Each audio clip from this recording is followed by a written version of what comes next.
आज हरियाली तीज है। मान्यता है कि श्रावणी शुक्ल पक्ष की तीज के दिन भगवान भोलेनाथ ने देवी पार्वती के तप से प्रसन्न होकर उन्हें दर्शन दिया था। एक बार महादेव ने देवी पार्वती को पूर्व जन्म की याद दिलाते हुए कहा, हे पार्वती, तुमने मुझे पति के रूप में पाने के लिए कई वर्षों तक कठोर तप किया। साथ ही तुमने अन्न और जल का भी त्याग कर दिया था।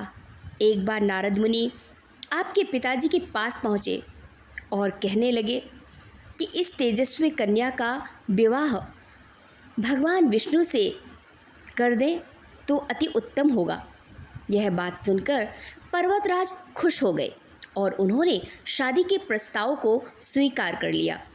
यह बात तुम्हें पता चली तो तुम्हें दुख हुआ, क्योंकि तुम मन से मुझे अपना पति मान चुकी थी। शिवजी ने पार्वती को बताया, इसके बाद तुम अपनी सखी के कहने पर घने जंगल में एक गुफा में शिवलिंग बनाकर तप करने लगी थी। तुम्हारी तपस्या से प्रसन्न होकर श्रावण मास की शुक्ल पक्ष की तृतीया तिथि पर दर्शन देकर मैंने तुम्हें अपनी पत्नी के रूप में स्वीकार कर लिया।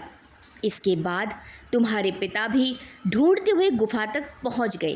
तुमने अपने पिताजी से कहा, मैं आपके साथ तभी चलूंगी जब आप मेरा विवाह शिवजी के साथ करवाएंगे।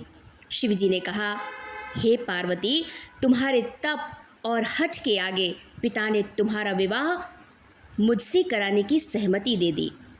और मान्यता है कि जो भी महिला हरियाली तीज पर विधि विधान के साथ व्रत रखती है तो उसके वैवाहिक जीवन से संबंधित सारे संकट दूर हो जाते हैं और शिव और पार्वती प्रसन्न होते हैं। हर हर महादेव।